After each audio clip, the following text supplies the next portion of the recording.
Okay. Bismillahirrahmanirrahim. Thank you very much once again, and let's talk about this effective communication with the seven C's qualities in your communication. And most of all, we talk when we communicate. So we need to take something in consideration before talking to someone or writing to someone. These precautious measures called the seven C's are the qualities of the communication skills.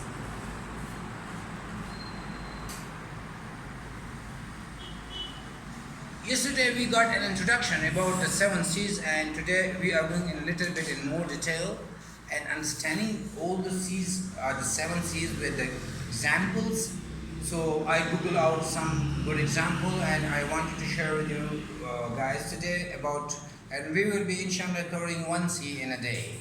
So that the lecture doesn't go long and we should understand the things in deeper way.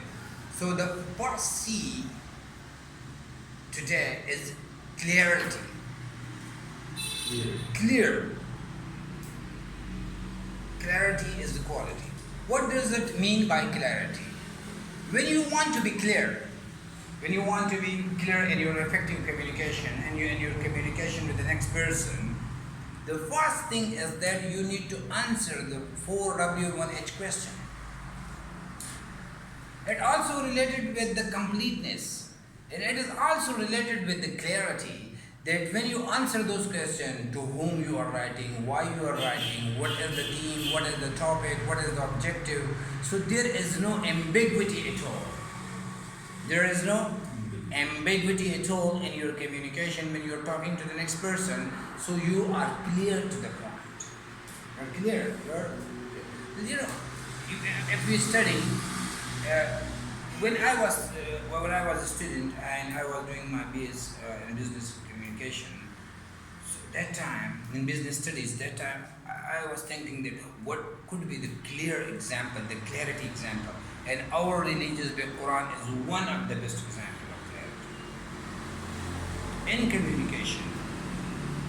The hadith of the Prophet peace be upon him is one of the best example of clarity. There is no ambiguity at all. Nothing is hidden. Nothing is left out. Nothing is left out. Nothing is hidden. So by clarity we mean that any message needs to come out clearly from your communication, rather than the recipient, the reader, the listener, the decoder have to assume things. You should now have his own assumption in your message. You don't need to assume something, but you are giving him everything crystal clear. Crystal clear.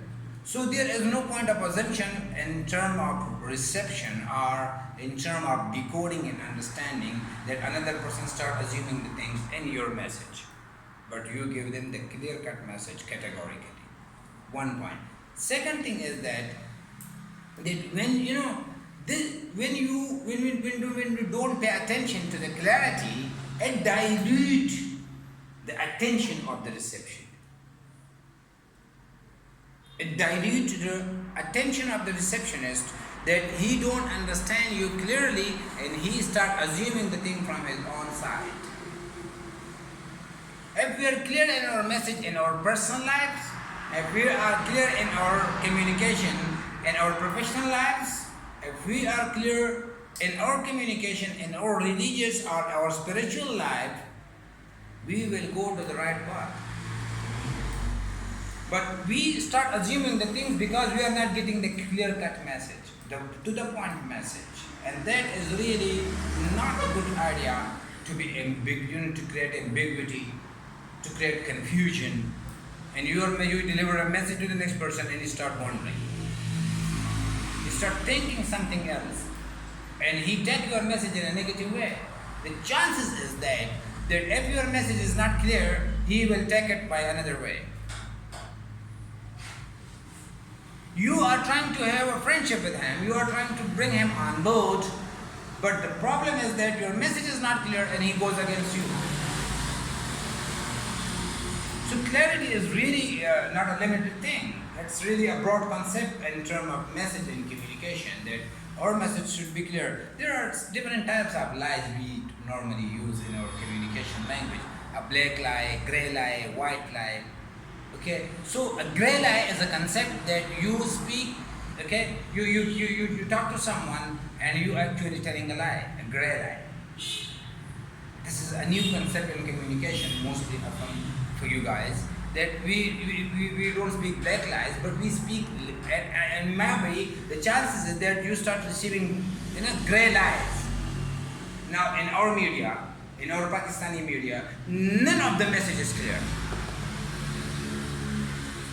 I'm challenging them, and I'm challenging them on every board, on every table. They want to talk to me. None of their message is clear. In terms of government message, in terms of our media reporting, in terms of our establishment, none is giving us to the nation a clear message. There is no clarity at all. And that clarity creates ambiguity at a national level. If you are thinking about a micro level, it got a different, dangerous outcomes. If you are taking the same clarity at a macro level, at a nation level, it creates a different kinds of problems to the nation. The Prophet peace be upon him was clear to the Sahaba. His message was crystal clear, and the Sahaba was on the same page. They were getting a clear message. So when we communicate to the next person, we should be clear enough. We should be clear enough that the next person don't assume the things from his own side. And understanding doesn't become diluted. His understanding is deeper. If his understanding is deeper about your message, and you are clear enough that you are giving him a roadmap to think about the actual thing, so you are bringing them on the same page, and you are making them, you are creating a teamwork, a dream work. But the problem is that when we communicate to the next person, we give them half messages, a little bit blurred messages, incomplete messages, no clarity, nothing is executable, non-executable messages. Non-executable messages because of the clarity. So if we focus on the clarity, it is giving us a very, very good way of communicating to the next person, to produce response from the next person, because you are communicating to the next person just to get something done from him. Or you want, a next person to produce a response. And if your message is not clear, how you will produce a response? So that should be clear, crystal clear. Our message should always be crystal clear to the community. Our message should be always crystal clear to our students. Our message should be always crystal clear to our families. Our message should be always crystal clear to the nation. Look into the social media. Everyone is talking about the current affair. They're just bringing the people, start fighting. No crystal clear end result. What's going on? Because and you know what? Sometimes we intentionally ignoring the clarity. Intentionally creating the clarity of the message. We don't want to give the clear-cut message. If we are giving them the clear-cut message, they are going to be against me. So we try to make the message blurred. In our media, I'm sorry to say, in this country, every media man is telling lie.